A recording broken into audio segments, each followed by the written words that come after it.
Hello बच्चों, कैसे हैं आप लोग। उम्मीद करती हूँ आप सभी लोग अच्छे होंगे। तो चलिए फिर से हम लोग पढ़ाई को शुरू करते हैं। तो आज हम लोग फिर से पढ़ेंगे एनसीईआरटी के क्लास 6 के सामाजिक एवं राजनीतिक जीवन के चैप्टर 3 को, जिसका कि नाम है सरकार क्या है। तो सरकार आज हम लोग समझने की कोशिश करेंगे। ऐसे बोलचाल की भाषा में हम अक्सर बोलते हैं कि किसकी सरकार है, या फिर बोलते हैं कि तुम्हारे घर में किसकी सरकार है। तो थोड़ा इस सरकार को हम लोग नज़दीक से समझेंगे और इसके हर पहलू को हम लोग थोड़ा जानेंगे। तो सरकार के बारे में आप क्या सोचते हैं कि सरकार क्या है? थोड़ा सोचिए और सरकार का अर्थ कुछ निश्चित व्यक्तियों का समूह होता है जो राष्ट्र और राज्यों में निश्चित काल के लिए तथा निश्चित पद्धति द्वारा शासन करते हैं। इसके मुख्य 3 अंग हैं: विधायिका, कार्यपालिका और न्यायपालिका। तो ये तो हमने जान लिया किताबी भाषा में सरकार की परिभाषा। अब चलिए थोड़ा हम लोग नज़दीक से सरकार को समझते हैं। आपके घर में किसकी सरकार है, थोड़ा बताइएगा बच्चों। या फिर आपके स्कूल में किसकी सरकार है। अब सरकार से तात्पर्य उस व्यक्ति या उस समूह से है जो कि पूरे किसी कार्य के समूह को चलाता है, जिसके अनुसार वो पूरी देखरेख करता है, जिसके लिए कुछ नियम बनाता है, जिससे उस समूह को चलाया जाता है। जैसा कि आप अपने स्कूल में देखिए, एक प्रधानाचार्य होंगे और बाकी सब शिक्षक होंगे जो कि स्कूल के कार्य की देखरेख करते हैं और स्कूल के नियम से चलाते हैं। तो स्कूल में किसकी सरकार हुई? अगर स्कूल में आपके साथ कोई बच्चा दुर्व्यवहार करता है तो उसे टीचर डांटता है, उसे समझाता है कि ये करना गलत है। अगर आप भोजन लेकर घर से नहीं जाते तो टीचर इसका ध्यान रखता है और व्यवस्था करता है कि आपको कुछ खिला दिया जाए। या फिर अगर आपकी तबीयत खराब है, आप स्कूल चले गए, तो वहाँ पे भी शिक्षक ही देखता है कि आपको कुछ दवाई दे दे या फिर आपके परिजनों को बुला के आपको घर भिजवा दे। ये सब व्यवस्था किसने की? जिसने की सरकार का जिम्मा लिया। तो इसी प्रकार से सरकार वही रूप है जो कि इस पूरे देश को और इसके लिए सरकार 3 स्तर पर काम करती है।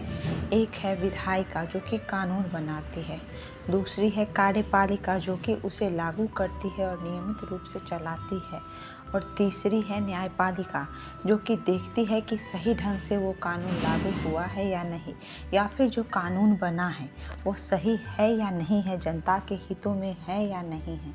तो इस तरह से सरकार के 3 पहलू हैं और तीनों पहलू एक साथ मिलकर के सरकार चलाते हैं।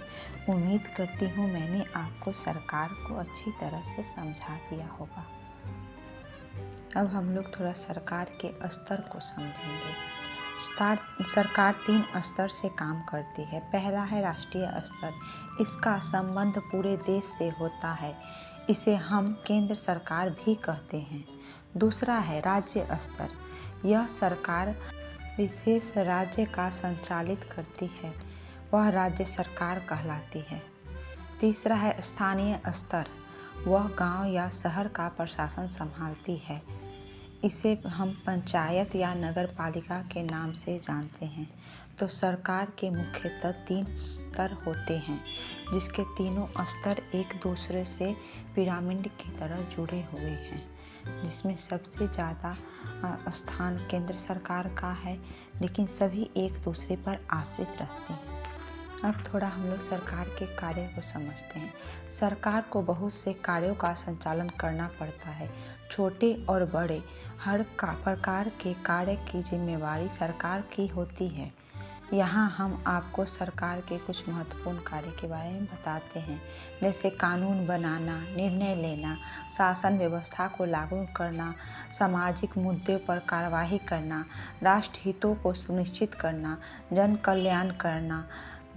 सरकार कानून बनाती है और उसे लागू करती है और सभी लोगों को उसे मानने के लिए बाध्यकारी होते हैं। तो सरकार का कार्य होता है सभी सीमाओं का निर्धारण करना और देखना कि सभी लोग उस कानून के चल रहे हैं या नहीं, और जो नहीं चलता है तो उसे दंडित करना अथवा किसी अन्य तरीके से उसे नियम पर चलने बाधित करती है, उसे ही हम सरकार कहते हैं। अब विश्व भर में अलग अलग प्रकार की सरकारें हैं, लेकिन हम आपको दो मुख्य सरकारों के बारे में बताते हैं, जिसमें कि पहली है वो है लोकतांत्रिक सरकार।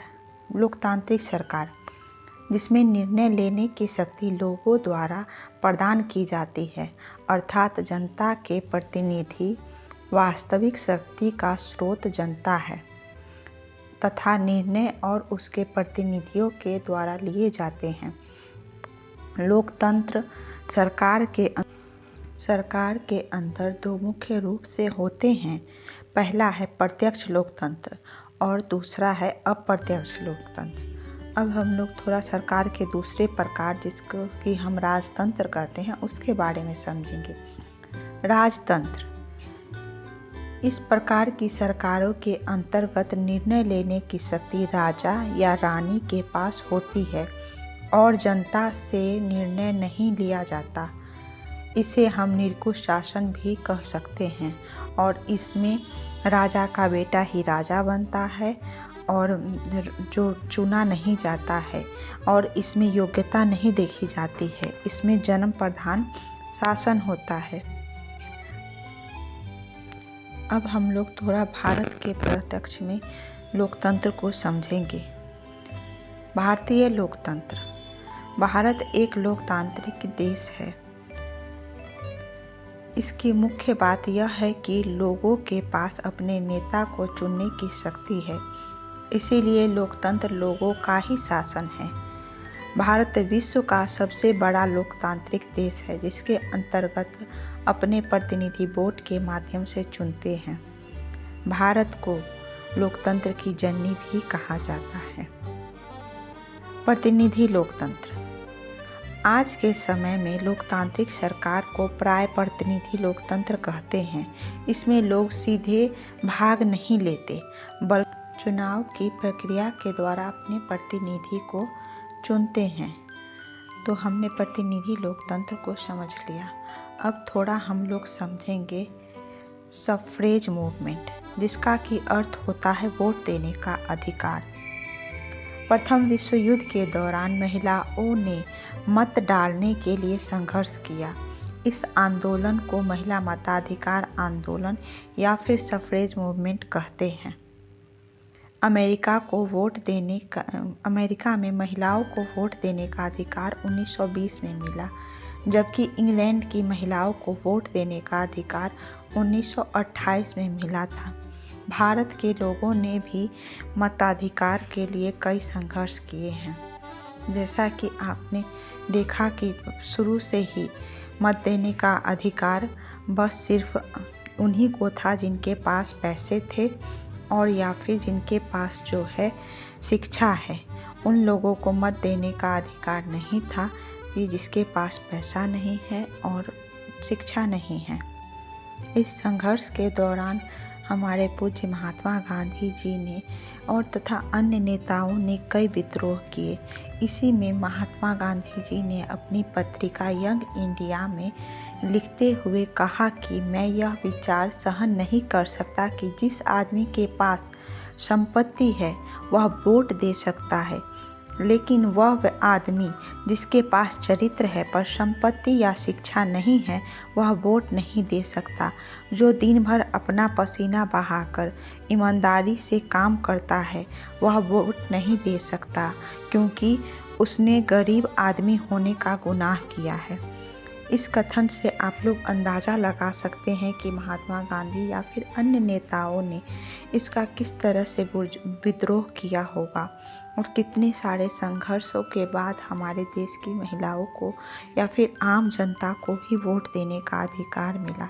नहीं तो शुरू में हम लोगों के यहाँ जो अधिकार था वोट देने का वो बस उन्हीं के पास था जिनके पास संपत्ति थी, और नहीं तो जिसके पास शिक्षा है और जिसके पास ये दोनों नहीं होती थी उसे वोट देने का अधिकार नहीं है। उम्मीद करती हूँ मैंने इस चैप्टर में दिए हुए सभी महत्वपूर्ण बिंदुओं को आप लोगों को समझा दिया होगा। Thank you for watching. Good bye.